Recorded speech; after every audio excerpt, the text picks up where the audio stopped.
It's me, SPILLIN.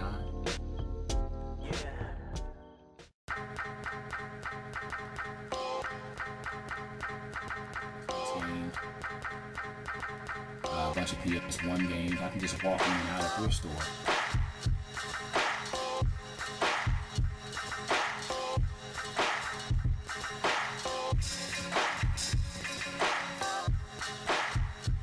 Hello gamers, it's me, SPILLIN. It's my show. Glad to be back, man. Hello gamers, it's me, SPILLIN. This is my show. Glad to be back to do another video. In this video, I wanted to talk about the ScrewAttack Gaming Convention.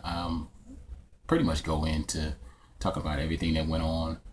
I went with my good buddy, one of my best friends, Owen. We went last year, and this year, kind of some of the same things went down, but this time we just immersed ourselves a little bit more than we did last year because we knew what to expect.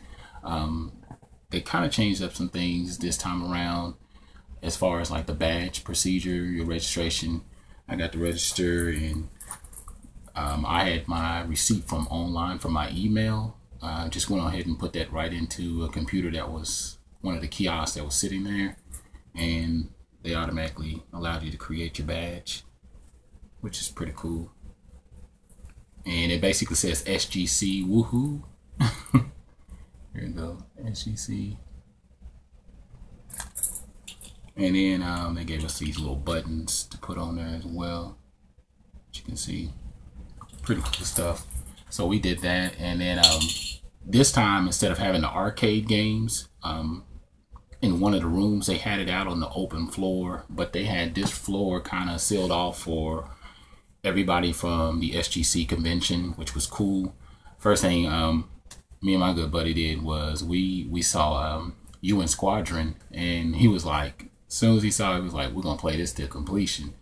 So we actually sat there and we played 10 levels of you in Squadron. Cool thing was all the arcade games that was on the floor, they pretty much were unlimited continue, so we just got to sit there and play. We probably played for about an hour and a half or something like that, just having straight fun, laughing, joking, reminiscing about old stuff, talking about the difference between the Super Nintendo and the arcade version and stuff like that, and the challenges on the bosses. And we were just laughing about building up our firepower, or our missiles and stuff like that, and all kinds of weaponry and whatnot. Then after that, we actually I actually entered like the Street Fighter 2 competition, and I beat about 3 or 4 people. They allowed you to do kind of like a battle round for round thing. I played around with a couple people, and then I think his name is Stuttering Stanley from ScrewAttack. I'm trying to remember his name. I can't even remember his name. He came over there at one point and he was messing with us, but there was some young dudes and there was some older guys. There was like this one 12-year-old that I beat. He played as Chung-Li, and at first he tried to come and make an impression like he didn't know how to play the game. And I think he beat me like the first round or something like that, or I beat him the first round. The second round he beat me, and the third round I beat him. Then I played this one dude who was playing as the Jamaican guy. I forgot his name. He played as him, and I pretty much got like a double perfect on him. Then there was this another dude. He played as Ken, because my favorite character is Ryu, and the first time around, I beat him. Second time around, well, actually, there was another guy that I played against. He was Guile. So there was actually 4 people that I beat. The fourth guy, I beat him. He played as Guile, but it was like really, really challenging, because the thing is, he kept using the block, and he kept using his sonic boom and being able to do his flip powers and all that. But the fourth guy that I played against, I beat him the first round and the second round. We played like 3 rounds, and he won 2 out of the 3, and so then I walked away after that, and so that was cool. And played a few other arcade games out there, Donkey Kong and some of the classic stuff. Man, I can't even remember all the other stuff.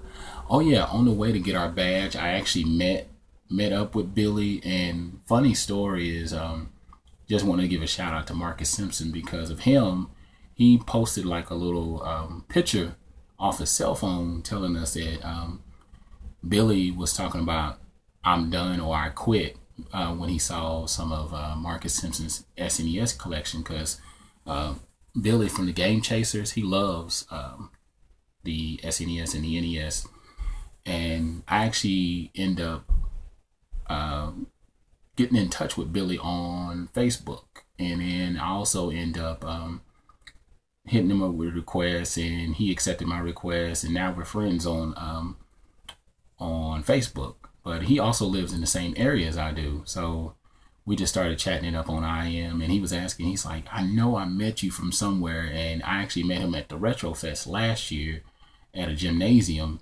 They had like a little small Retro Fest thing, straight retro collectors, vendors and stuff like that, all kinds of arts, comic books and stuff like that that was on display for sale.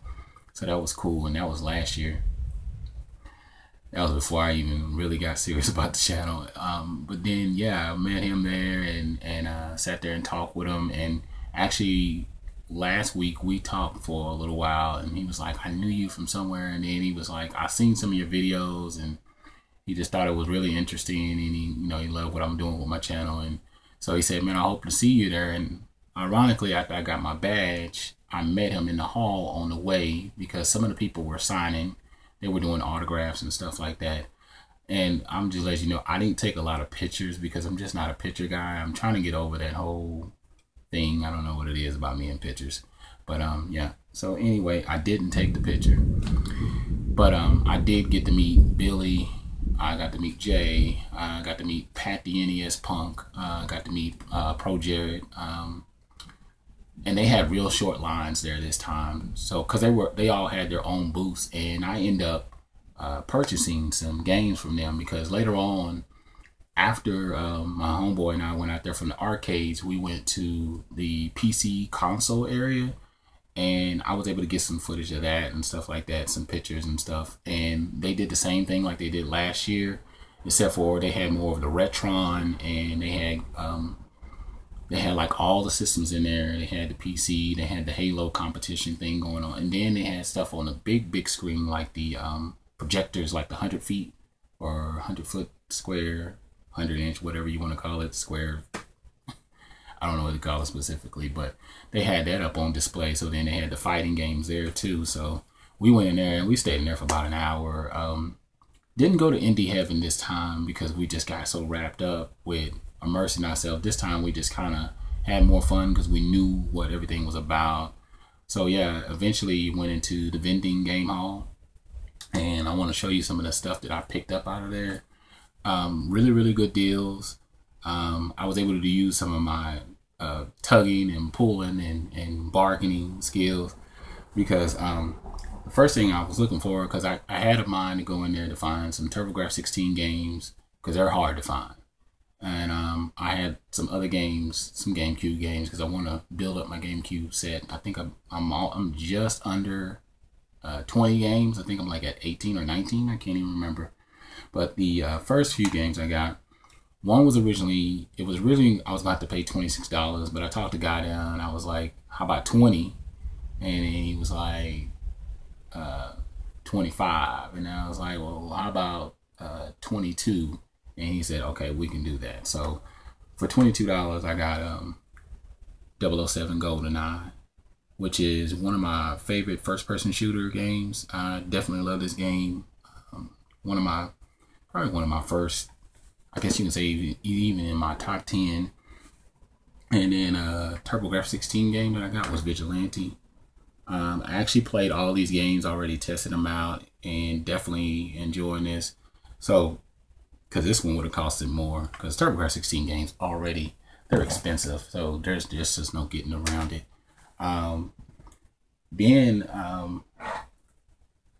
Let's see, I actually grabbed this game up. Was it Carnove?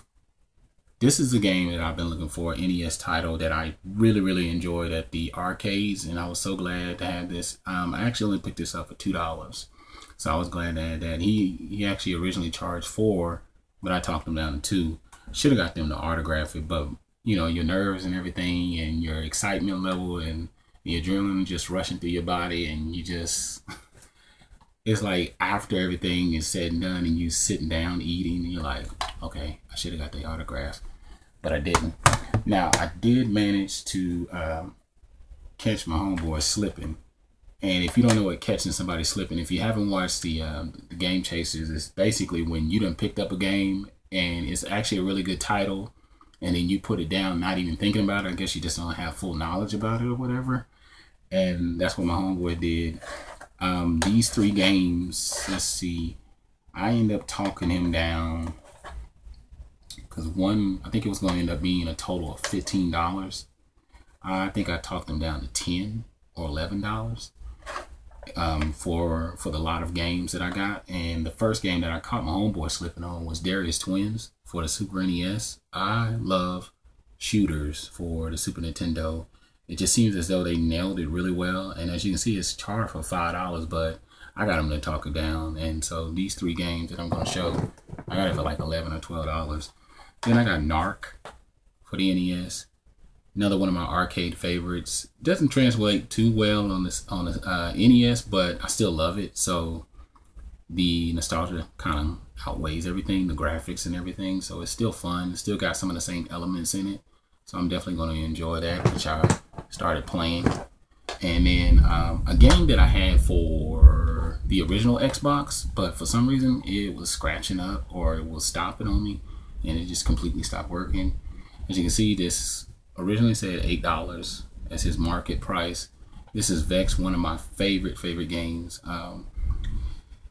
What's the best way to describe this? I guess you can describe it like an adventure game. Kind of the Jacks collecting items, building up, leveling up your character kind of thing. It's really fun. This one guy, trying to remember, and he basically ended up getting these claws, as you can see, and I don't know, it was something very entertaining about this game. So yeah, if you ever see Vex, any system, definitely pick it up. And this copy works really well, nice, clean, with no scratches. So I'm glad to pick this up for the GameCube, because that's another game for my GameCube. Now, some interesting titles that I picked up from, I actually got these from Jay. And like I said, again, I should have got these with an autograph, but I didn't. And the games, he had like a stack of games sitting there, and I just asked him straight up, I was like, how much for those games? And he was like, man, whatever, just $1 a piece. He was real cool about it, because some of the people were there that had doubles, and they were just trying to get rid of them, so they wasn't really trying to oversell you. These games I actually been looking for, and I'm so glad to have them. The first game is Pro-Am for the NES. Definitely one of my favorite racers, like the little mini overhead shot racers. And then 25 to Life. I've been looking for this game for quite some time. Every time I look for this game, either the Xbox or the PS2, is always like $10 or $11, because a lot of these stores, they sell it for the original price, and it just drives me nuts. But he only charged me $1 for each, so I was cool with that, and should have got his autograph. Now, the last 2 games that I got, this guy, he had like PS2 games, Xbox games just sitting on like a shelf, and he was just trying to get rid of them. I had like a bulk of games. I had some really cool JRPG games, but he wanted to, I think it was, one of them was called Deadly Alliance or something like that. He wanted to charge $7 for it, which wasn't bad, honestly, but I was looking more towards just trying to get a bargain. So I saw these 2, Indigo Prophecy. I wanted to try it out on PS2, even though I have it on the Xbox, and then The Suffering, which is the original to The Suffering, The Ties That Bind, which I never knew for a long time that there was actually a sequel. So I was glad to snatch that up. So I put that in, and actually this is one game I haven't played. But originally he wanted to charge me $10, but I was like, let's try to go down to $6, and then he was like $7. So I got this whole lot for $7, which wasn't too bad. So end of it, I spent about $40 some dollars, which wasn't too bad. I actually had planned on getting more, but there was some tables or some sellers that were there, or some vendors. There was actually one vendor that was there. He had nothing but sealed copies. I just looked and kept walking. And then there were some people that were just entirely overpricing their items. And I did see a Game Boy Color, and I almost got it. And I should have just, because she said she marked it for $20, which wasn't too bad. It was a see-through. And the only problem was the audio. So I basically passed up on that just because of that. I should have tested out some of my games, or tested out some of the Game Boy games to see how it sounded. But other than that, that was the whole event, man.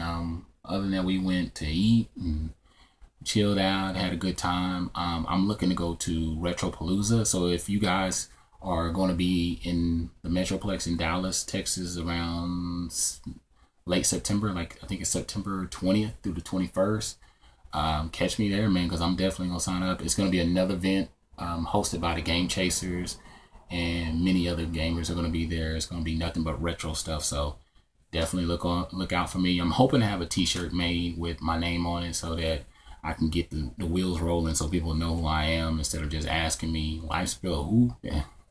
But other than that, tell me how your life is as a gamer. Like, subscribe, leave comments, tell me what you think about the games that I got and stuff like that. Other than that, I'm out.